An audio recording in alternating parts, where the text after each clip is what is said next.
धर्म रक्षावया अवतार घेसी आपल्या पाळीसी भक्तजना अंबऋषींसाठी जन्म सोसिले कृष्ण निर्दाळिले किती एक धन्य तुझ कृपा सिंधू मनतील धन्य तुझ कृपा सिंधू मनतील आपुला तू बोल साच करी अंबऋषींसाठी जन्म सोसिले कृष्ण निर्दाळिले किती एक तुका म्हणे तुझ वर्णिती पुराणी तुका म्हणे तुझ वर्णिती पुराणी होय नारायणे दया सिंधू अंबऋषींसाठी जन्म सोसिले दृष्ट निर्दाळिले एक निवृत्ती ज्ञान देव सोपान मुक्ता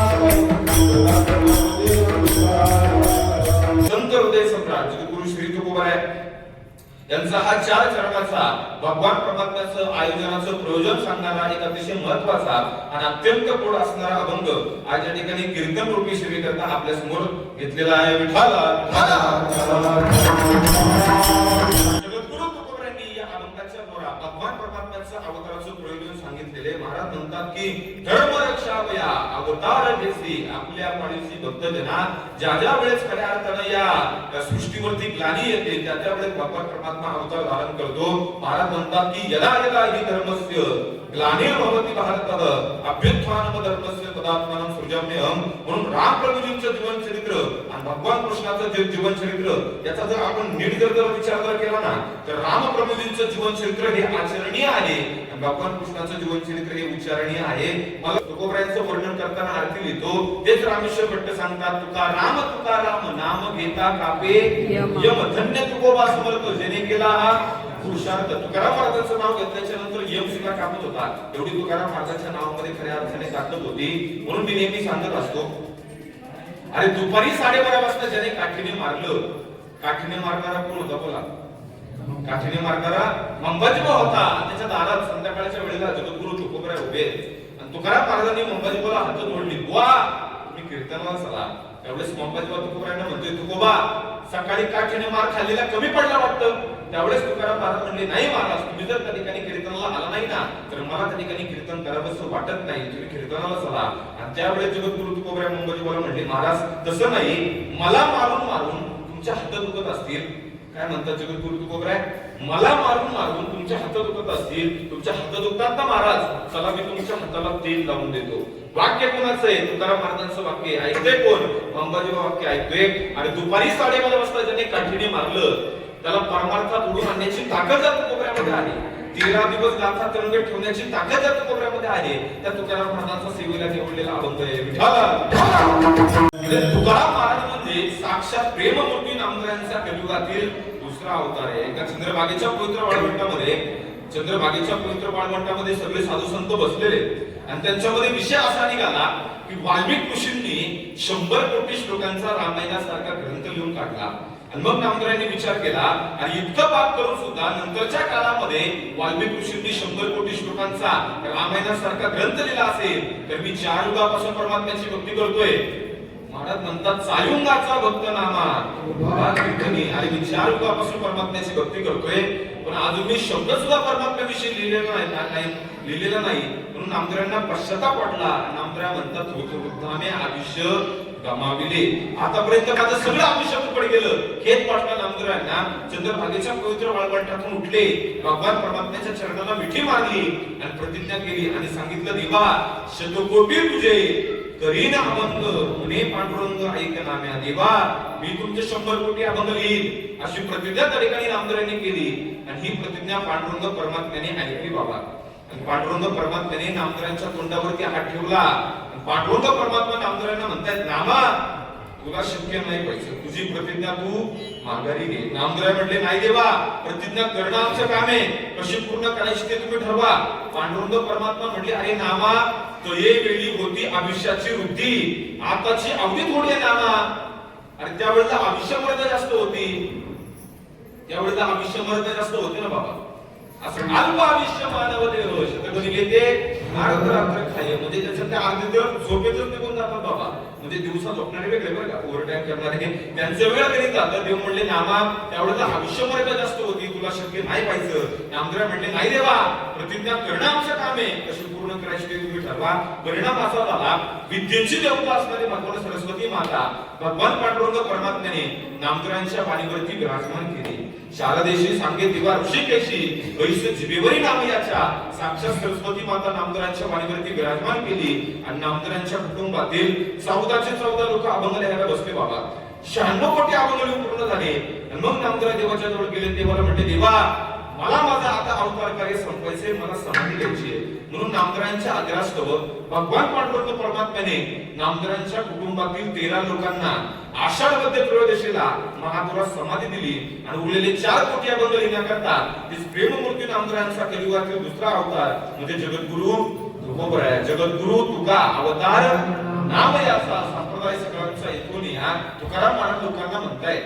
तुकाराम महाराज लोकांना म्हणतायत, अरे तुम्हाला मंदिरापर्यंत जायला वेळ नाही ना, मी तुमच्या घरापर्यंत देव घेऊन आलोय. घ्या देव. मला जोरात आवाज आला पाहिजे. एक वार ऍपल. ऍपल म्हणजे काय? सफरचंद. आणि झेड वार जाबरा. जाबरा म्हणजे काय? जबरा म्हणजे जबरा असते. म्हणजे इंग्रजी भाषा ऍपलला सुरू होते आणि जबऱ्याला संपते. म्हणजे खाता खाता सुरू होते आणि जनावर म्हणून सोडून देते. पण आमची मराठी भाषा तशी नाही. मराठी भाषा अ पासून सुरू होते आणि शेवटी ज्ञाला जाऊन संपते. अ म्हणजे अज्ञानापासून प्रवास सुरू होतो आणि शेवटी ज्ञानी बनून सोडून देते. आज धर्माची जर दुरावस्था आपण जर पाहायला गेलो तर एक कवी फार सुंदर वर्णन करतो. तो म्हणतो, अरे धर्म राहिले बाजूला, धर्म राहिले बाजूला, अधर्म सुरू झाले. गुरूंचा सुकाळ पाहता गोंदूबाबा ही गुरु झाले. गुरुला शिष्याची, शिष्याला गुरुची तहान आहे. आज डोक्यातला मेंदू सुद्धा आज गोंदूबाबाच्या पायी गहाण आहे. ही आज धर्माची दुरावस्था आहे. म्हणून महाराज म्हणतात की आम्ही ज्या ज्या वेळेस खऱ्या अर्थानं या सृष्टीवरती ग्लानी येते त्या वेळेस तो भगवान परमात्मा अवतार खऱ्या अर्थानं धारण करतो. आणि तुकाराम महाराजांना काही लोक म्हणतात, महाराज आम्ही एवढं चांगला देवदेव करतोय, आम्ही एवढं चांगलं कर्म करतोय, तरी सुद्धा आमच्या वाट्याला नेहमी दुःखच येतंय. याचं कारण काय आहे? त्यावेळेस तुकाराम महाराज सांगतात, बाबा रे याच्यात कर्माचा दोष नसून यामध्ये मात्र तुमच्या आमच्या प्रारब्धाचा दोष आहे. नक्की आपलं प्रारब्ध आडवं येतं पा. नक्की आपलं प्रारब्ध आडवं येतं. मला सांगा, एकाच खाणीतून जन्माला येणारे दगड 3 असतात. दगड किती असतात? 3 असतात. एक दगड मंदिराच्या मूर्ती करता वापरला जातो, एक दगड मंदिराच्या पायरी करता वापरला जातो आणि एक दगड नारळ फोडायच्या कामाला वापरला जातो. बोला या दगडाच्या खाणीतला याच्या दोष आहे का? दोषच नाही ना. लोक मात्र खाणीला दोष देतात. एकाच विहिरीतलं पाणी विविध पिकांना जाते. पाणी उसाला गेलं, उसाची चव तिखट झाली, बरोबर आहे. उसाची चव गोड झाली. तेच पाणी आता कारल्याला गेलं, कारलं कडू झालं. तेच पाणी आता मिरचीला गेलं, मिरची तिखट झाली. पाणी एकच आहे, प्रत्येकाचा स्वभाव विचार भिन्न असल्यामुळे अनुमान खऱ्या अर्थानं वेगवेगळं दिसते. बघा हे पहा, अकबर राजा होता आणि बिरबल हा प्रधान होता ना. अकबर हुशार होता की बिरबल हुशार होता? बिरबल हुशार होता. परंतु ज्याला गळचं मत कळत नव्हतं तो अकबर मरेपर्यंत राजा राहिला आणि बिरबल एवढा हुशार असून सुद्धा आयुष्यभर प्रधान राहिला. याचं नाव प्रारब्ध आहे. म्हणून महाराज म्हणतात, अन्न मान धन येतो प्रारब्ध अधीन. अन्न मिळेल, मान मिळेल, पण तो प्रारब्धाच्या जर अधीन असला ना तर मिळेल. हे पहा, एकाच कुंभाराच्या आव्यातनं जन्माला येणारी मडकी 3 असतात. एक मडकं संक्रांती पूजाच्या कामाला वापरलं जातं. दुसरं मडकं म्हातारं झाल्यावरती थुकायच्या कामाला वापरलं जातं. आणि तिसरं मडकं म्हातारं गेल्यावरती शिकाई करायच्या कामाला वापरलं जातं. बोला या मडकी बनवणाऱ्या कुंभाराचा दोष आहे का? दोषच नाही ना.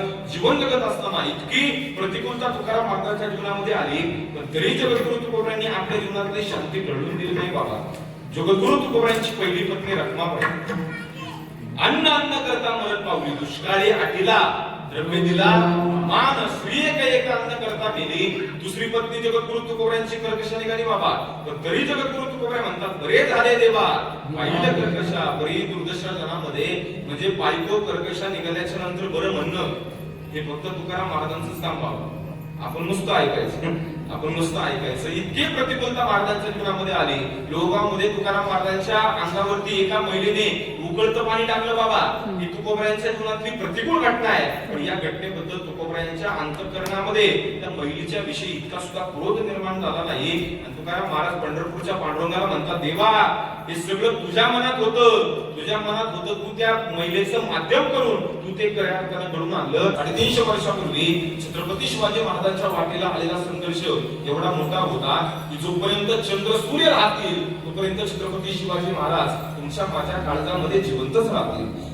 म्हणून आज खऱ्या अर्थानं राम जन्मोत्सव मोठ्या उत्साहात आनंदात महाराष्ट्रभर साजरा होतो.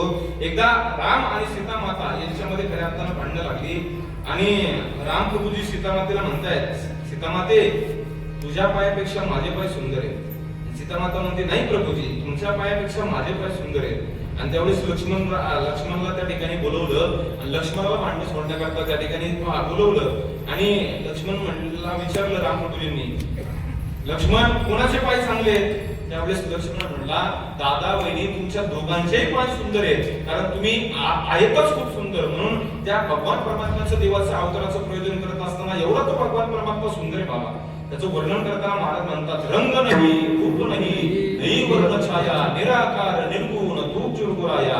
गीतेमध्ये सांगितलं की परमात्मा हा मूलतः अव्यक्तच आहे. वेदही म्हणते देवावतमनोरूपे मूर्तम सेवा अमृतच, म्हणजे परमात्मा हा अमृत रूपात आहे. त्याचं वर्णन करताना महाराज म्हणतात, राजस सुकुमार मदनाचा पुतळा किंवा सुंदर ते ध्यान उभे भेटेवरी करकटावरी ठेवून एवढा तो भगवान परमात्मा सुंदर आहे. त्याच्या सौंदर्यापुढे आपलं काय करीत नाही ना.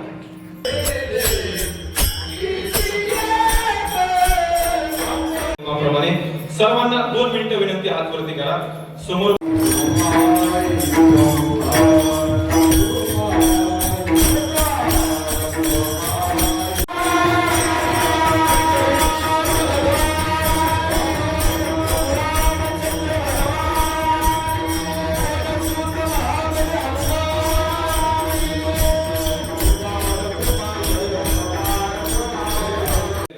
भगवान परमात्म्याचं अवताराचं प्रयोजन खऱ्या अर्थाने सांगितलेले. म्हणून राम राजा होणार म्हणून अख्ख्या प्रजेला आनंद झाला होता बाबा. झाला होता की नाही? राम राजा होणार हे ऐकून अख्ख्या प्रजेला आनंद झाला होता. परंतु असं म्हणतात, चांगल्या कार्यात काहीतरी विघ्न येतं. आता विघ्नाच्या रूपानं मंथरा आली. मंथरा कैकेयीला म्हणते, अगं कैकेयी नाचतेस कशाला? त्यावेळेस कैकेयी मंथरेला म्हणते, मंथरा सुना तुमने मेरा प्यारा बेटा राम राजा होने वाला है. मेरा प्यारा बेटा राम इस सिंहासन पर बैठेगा. इस नए दृश्य को हम अपने आंखों से देखने वाले हैं. अगं मंथरे नाच कर नाच, माझा राम राजा होणार आहे, माझा राम राजा होणार आहे. मंथरा फक्त एकच वाक्य बोलली बाबा आणि तिथून पुढचं सगळं रामायण घडलं. मंथरा कैकेयीला म्हणते, अगं कैकेयी नाचतेस कशाला? अगं तुझा राम नाही, तो उचलल्याचा राम राजा होणार आहे आणि तुझ्या भरताला त्याचं दासत्व करावं लागणार आहे. घडलं रामायण बाबा पुढचं सगळं. जेव्हा अयोनी संभव प्रकटला हा राघव त्याच्यावर येईल त्यावेळेला आपण हातामध्ये आपली फुलं घ्यायची आणि देवाच्या दिशेला फेकायची.